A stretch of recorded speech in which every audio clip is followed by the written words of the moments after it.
Hello and welcome to our viewers on ASI News Broadcast, bringing you the latest top news for today. How the NSA plans to recruit your teenagers. Kids across America no longer have to wait until college to plan on being a part of the National Security Agency. In fact, they could start preparing for their NSA careers as early as age 13.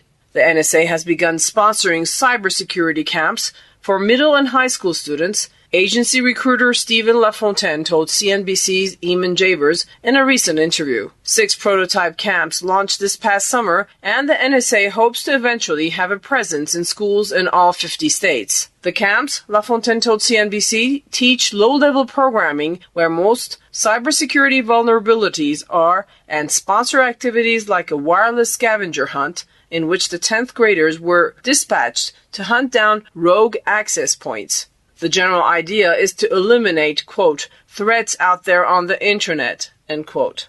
The students are really into it, LaFontaine added. This isn't the first time the NSA has reached out to the youth of America. In 2010, the NSA introduced Crypto Kids, animated characters tasked with the vital mission of informing kids about cybersecurity. And unlike Saturday morning cartoons, the Crypto Kids are still going strong.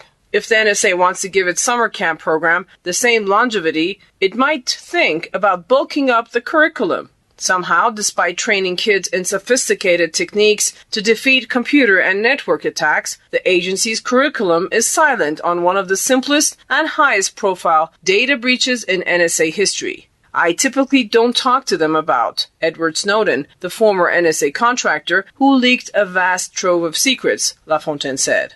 No word yet on if the curriculum offers students an intro to Executive Order 12333 or gives them spark notes on using FISA warrants to survey American activists. Officials. Coalition military chiefs to meet in U.S. next week. Military chiefs from 21 countries in the U.S.-led coalition fighting the Islamic State group in Syria and Iraq will gather next week in Washington to discuss the war effort, two defense officials said Friday. The meeting will occur against the backdrop of sobering news from the front, with IS jihadists threatening to seize control of the Syrian border town of Kobani, as well as western towns in Iraq, despite a sustained campaign of air raids by U.S. and coalition aircraft. The U.S. military's top-ranking officer, General Martin Dempsey, will convene a meeting of more than 20 foreign chiefs of defense next week in Washington, D.C. to discuss the coalition efforts in the ongoing campaign against ISIL, IS group, said a defense official who spoke on condition of anonymity. The extraordinary meeting will be held on Tuesday at Andrews Air Force Base outside the U.S. Capitol. The 4-star general overseeing the air war, General Lloyd Austin, head of the U.S. Central Command, also will be on hand to brief his fellow officers on the state of the conflict. The gathering will include all the European partners in the coalition and all 5 Arab states taking an active role in the American-led airstrikes against IS militants: Bahrain, Jordan, Qatar, Saudi Arabia, and the United Arab Emirates, officials told AFP.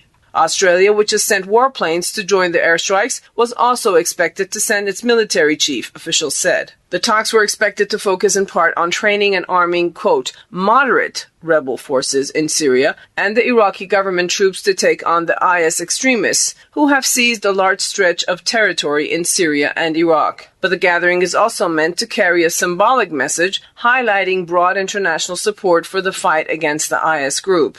The announcement came as the air war entered its 3rd month in Iraq and its 3rd week in Syria. Earlier this week, military officers said the coalition operation has involved nearly 5,000 sorties, including bombing raids, refueling missions, and surveillance flights. Thanks for watching. You can also check our website for the latest news on www.asipress.us.